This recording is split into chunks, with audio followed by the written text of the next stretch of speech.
I think if you look at PJM's load demand growth over the next 10 years or 15 years, I think those numbers, if you compare it to a few years ago, they have increased 3 to 5 times of the projected load demand growth, right? And I don't feel like we are just ready to see that kind of a demand growth while also retiring coal plants in the area. So it's not just PJM. You're seeing that play out in various regions of the country.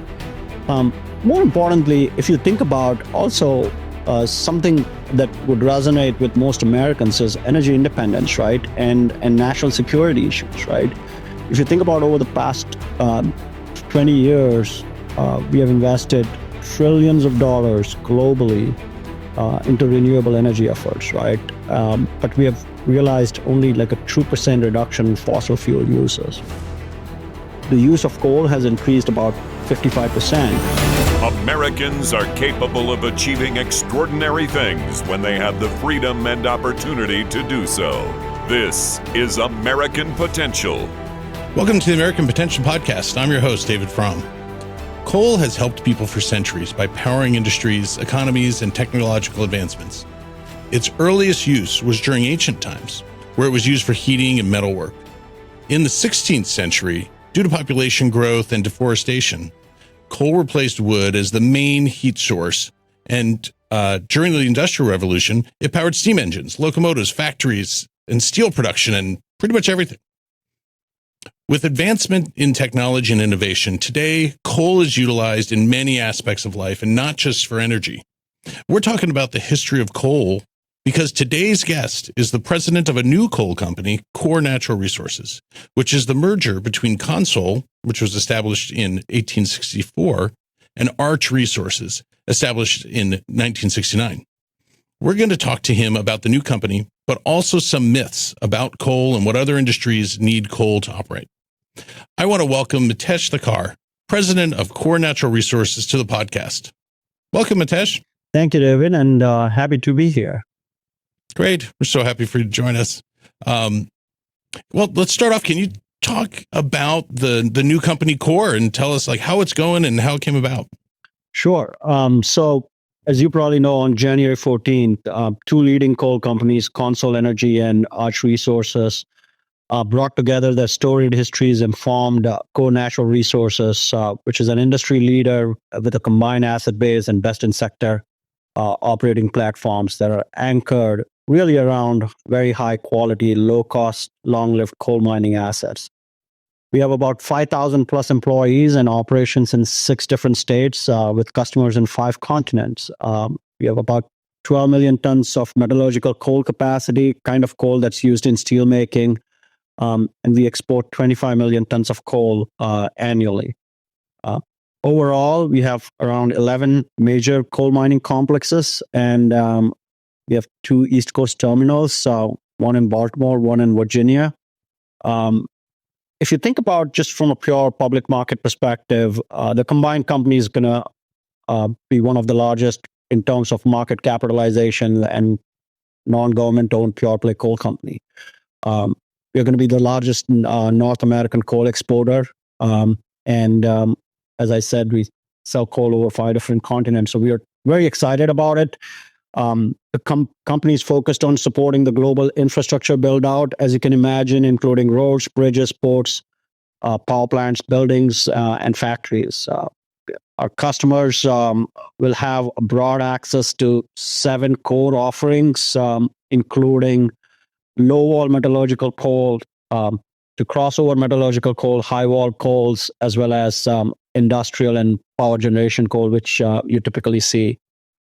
We'll also have an exposure to the industrial growth around the world, not just in the U.S. We'll talk about it in a bit, but we export a lot of coal to places like India, China, and even places in Africa. So really excited about what these two companies can do together, and you know how we can help our customers and employees and all the stakeholders.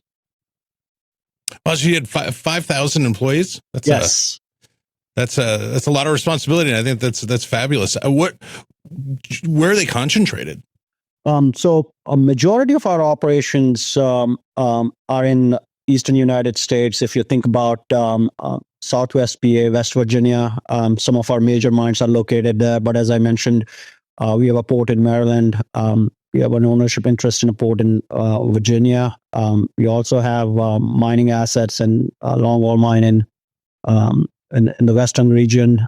We also have assets in Wyoming where we mine Powder River Basin coal. Coal has been much maligned, even though, I agree that coal has produced enormous benefits for America over its history and even recently, but it's been much maligned, publicly and in public policy and in politics. And what are some of the myths about coal? Yeah, so it's very unfortunate. Like, coal, which has been a bedrock of human civilization and energy necessities that we have relied on for several decades and centuries. I think there are a lot of myths surrounding coal, and I think we feel it's time to set some of this record straight about coal and to start talking about the incredible benefits that coal provide to this world. For example, myth number one is like coal is dirty. We still use shovels and pickaxes, and there is no future in it. When in fact, like if you actually visit one of our longwall mining complexes, it's a very highly engineered process, and it uses very highly engineered equipment. And because of the innovations in technology, it's now safer and cleaner than ever before. There's also myths surrounding that coal does not provide any benefits to the society today. In fact, the truth is exactly the opposite. Like coal is one of the most abundant sources for electricity worldwide, accounting for approximately 35% of world's total power supply, if you look at 2023 numbers.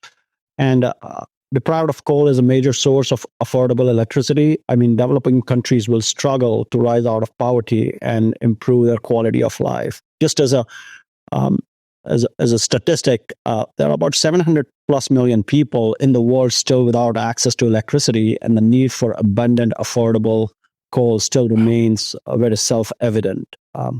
You also often hear about things like there are no risks associated with transitioning to clean energy, and we can do it very efficiently and quickly. But the risks are actually very substantial, especially if we transition too fast. I mean, fossil fuel powered plants are retiring at a much faster rate than any new dispatchable renewable source of energy is coming online. So this could lead to significant supply shortages and even rolling blackouts in some cases, right? So if you look at all these things, you feel like often maligned coal is actually very necessary for global infrastructure growth and well-being of people. There are many more. I can keep going on, but we actually have a website that you can go and visit, and we have several myths that are highlighted here. The website is called thecoalhardtruth.com. I encourage your viewers to visit that. Yeah, so coalhardtruths.com. Is that with an S at the end? No S at the end, and it's not cold, C-O-L-D, it's C-O-A-L, coal. Yeah. Great. Coalhardtruth.com. Yeah, I hope everybody goes and checks that out. It really seems to me like, what we should be striving for is kind of an all the above energy abundance policy. Correct. Where, we're making energy affordable for people, not only in America, but around the world. I mean, I think what you said about 700 million people not having access to electricity is a little staggering. Like, it kind of took me aback. Yeah. I guess I could, if I think about it, I could get there, but that's a huge portion of, a very significant portion of the world population. And we would think it's a complete calamity and our society would collapse if we had no electricity. And you see that in not just regions that are extremely poor, but regions that are actually growing, have a strong economic growth, but they still don't have access to consistent electricity that you and I are used to. Like, places like India and China probably they have rolling blackouts from time to time. Well, I wonder, if we continue to shut off or kind of close our openness to different types of fossil fuel when even the American energy grid isn't ready for all renewables, or we're not even close to anything to be able to do that. Do you see some danger in the future for the American energy supply? Yeah, and I think if you think about what has been happening, even in America, like we have become more exposed to certain weather events. I think, and during those weather-related calamities and disruptions, coal shows up. For example, there were some extreme weather conditions, winter weather conditions in January 2014 in the PJM area, right? The polar vortex condition drove the power system demand for electricity to an all-time high. And during those abnormal conditions, it caused significant unavailability for things like natural gas powered generation units, even, right? And in many cases, due to those fuel supply constraints, it helped and benefited us by having a more diversified fuel mix. And coal stepped up, even oil stepped up um, to provide that electricity. So I would phrase this a little bit differently. Um, you need to have an all of the above energy approach, but essentially focus on things that work consistently, right? For instance, there are going to be times when the sun doesn't shine and the wind doesn't blow. During those kind of periods, like you realize having dispatchable sources of energy that are immediately available, like coal, even natural gas, and nuclear energy, they all have a very important role to play. So um, these are some of the intermittent sources are not always reliable. So we have to make sure that we have a stable mix of a base load power generation. Um, and if you talk about something where the world is going, like you are moving BTUs away from oil to electricity when you are going through electrification of the transportation sector, where EVs come in, right? Um, so you are expanding the call on electricity, but on the other hand, you are trying to make it completely reliable on intermittent sources. That's not a good idea, right? Same thing. You can talk about AI and data center driven demand, right? Um, the data centers that we are building today are massive. They are power hungry and require a lot of electricity. And they also need a constant supply of electricity. You can't rely on intermittent sources. So you probably heard news about Microsoft trying to open up um, a, a nuclear plant that was shut down a long time ago. You see various examples of how we are trying to go back to the basics in terms of relying more on the baseload power like coal, nuclear, natural gas, those kind of fuels provide. Yeah, it seems to me that we've talked a lot about renewable energy sources, but it seems that we need to be really prioritizing reliable, Correct. Absolute power sources. Absolutely. I just recently became aware of the incredible drawdown on energy resources that AI really necessitates. And I think that that's it. I don't think a lot of people think about that. And the energy's got to come from somewhere. And if we're driving up demand, but driving down or making it harder for those reliable sources to be abundant and used to provide the electricity that we need, like we got a real problem. Yeah, absolutely. And you see that, I think if you look at PJM's load demand growth over the next 10 years or 15 years, I think those numbers, if you compare it to few years ago, they have increased 3 to 5 times of the projected load demand growth, right? And I don't feel like we are just ready to see that kind of a demand growth while also um, retiring coal plants in the area. So it's not just PJM. You're seeing that play out in various regions of the country. More importantly, if you think about also something that would resonate with most Americans is energy independence, right? And national security issues, right? If you think about over the past 20 years, we have invested trillions of dollars globally into renewable energy efforts, right? But we have realized only like a 2% reduction in fossil fuel uses. Over this time, if you think about the use of coal has increased about 55% over the last Really? years, right? So Wow. we're still reliant on coal. Another thing, if you think about Germany is a perfect example when it comes to things like national security. Look what happened there, right? At one point, they were reliant on Russian gas, and when the war broke out, they had to reopen some of their old mothballed coal plants. So it's an example of how it is advantageous to have your domestic sources dispatch energy. Particularly, U.S. Is very blessed when it comes to energy, right? We have a lot of coal, we have a lot of oil, we have a lot of natural gas. Most countries in the world don't have that benefit, right? Like if you look at countries like Japan, incredibly successful from an economic standpoint, they rely on imported energy, right? Um, but it comes at a cost that you are reliant on other countries to provide you support for your energy needs. For example, solar panels. A lot of the solar panels are imported.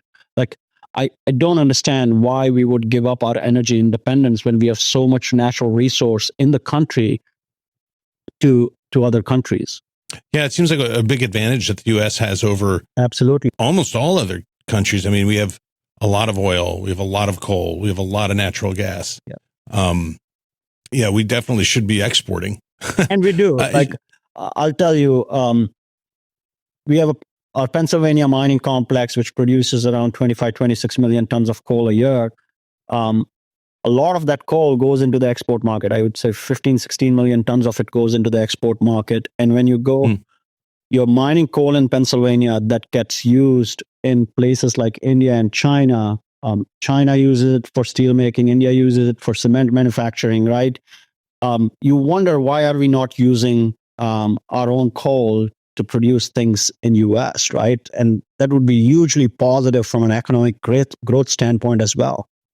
Yeah, so it's not only a reliable source of energy, but it also has created a lot of jobs. I think you said you've created 5,000 jobs here in the U.S. What do you see as the future with regard to jobs in the coal industry in America? So I think the coal industry did go through a massive downturn, partially because of all the policies that have been created that impacted coal-fired power plants. And as a result, coal mining has come down in terms of overall production and job requirements, but we still employ tens of thousands of people in the country. And if you think about coal industry in general, there are counties out there where coal is the primary private employer. For instance, in Greene County, Pennsylvania, in Southwest PA, Core Natural Resources, the number one private employer. And in fact, if you look at the top three, all of them are coal or related employers. So it creates a lot of jobs. And let me tell you, like, these are not low paying jobs or minimum wage jobs. A lot of the coal jobs, an average coal miner makes over $100,000, which is incredible if you think about it. Yeah, those are good jobs. And I have been to Greene County. It's a lovely place, in Pennsylvania. And when you compare it to the cost of living in those particular areas, they're very well paying jobs. And it's not just coal mining, but there are also associated jobs that we employ a lot of engineers, geologists, technical specialties, but also accountants, financial analysts, HR staff, marketing folks, right? So if you think about all those jobs, it's a meaningful needle mover here. Yeah, for sure. So it kind of leads me to the question, though, is like we saw the and maybe you could speak specifically to what you saw with the past administration as of yesterday, I guess. The past administration and opponents of coal, like, they've been kind of waging a war on coal. And what did you experience as an executive for a coal company? Like, what did you experience, and like, how did you guys see more obstacles in your way to producing coal? Yeah, no, that's a great point. I think we have worked well with all administrations, and we think the incoming administration will approach energy policy with an open mind towards American competitiveness and energy independence. And you probably heard in the inauguration speech some of the terms around energy, and you feel good and optimistic about it. This will allow us for an important role for coal domestically, but also globally, right? We hope there is a better balance between government subsidies given to renewables and improved focus on things like clean coal or carbon capture technology investments, so we can use our abundant resource in an even more sustainable way. And And David, this is why having a more diversified and bigger platform like Core Natural Resources is very useful. Is listen, commodity prices go up and down depending on what the economic outlook in any given industry is. But when you think about our participation in industries ranging from steel making to cement making to power generation and several others, I think you have an opportunity here to play a meaningful role in improving everybody's lives here. So I'm really excited as an executive for Core Natural Resources on what the future holds. We'll of course have to navigate whatever policy throws at us, but I think we have a lot of value to add here. Yeah, I think for sure. I mean, Americans' heritage, part of our history has really been built by coal. And I know that there's been advances in coal. I mean, the technology is so different than what people think of. Their mental image of the turn of the century or something like that. Turn of the 18th and 19th century. And I think that we need to really have a focus on energy abundance and all of the above policy rather than absolutely maligning certain very productive, reliable sources of energy. It just seems like domestically we need more energy, but then across the world there's such a dire need. And I always think about the folks who seem the most able to say, oh well, we can do without that kind of energy, that kind of energy source, or the folks who are in the best position financially tend to be first world, without as many needs as the folks who don't have access to reliable energy are the folks who most need it. They're the poorest or in the most dire situation. They're trying to kind of move up and have just economic stability for them and their families. And so I hope as a nation we really think about that, because it's kind of a human compassion. You're absolutely right. If you look at last several years, particularly since COVID, inflation has been a big issue for everyone, right? And even you and I, when we go out to the grocery store, we look at prices and we are like, oh, I can't believe bread costs X versus what it used to cost 4 years ago, 5 years ago, right? And again, there are people who are blessed who don't probably care about giving an extra dollar or two, but a vast majority of the Americans, I think, if you think about what inflation has done to affordability in general, I think we owe it to ourselves to do all we can to make sure that the cost of energy, which is important for everyone, whether it's fuel in the cars, electricity, and even like grocery store, like things don't just show up at the grocery store. They are transported thousands of miles sometimes, right? And that all consumes energy. So energy affordability is very important. And as I said earlier, if India can burn coal produced in PA, ship it all the way across the ocean, like I don't understand why we can't do it here at a cheaper rate, right? Right. Yeah, it would seem to only benefit the American consumer. Absolutely. So as we move into new administration, is there any specific policies that you would like to, if you could wave the wand as it relates to energy policy or the coal industry, what would be some ideal policy making that you would love to see happen? Yeah.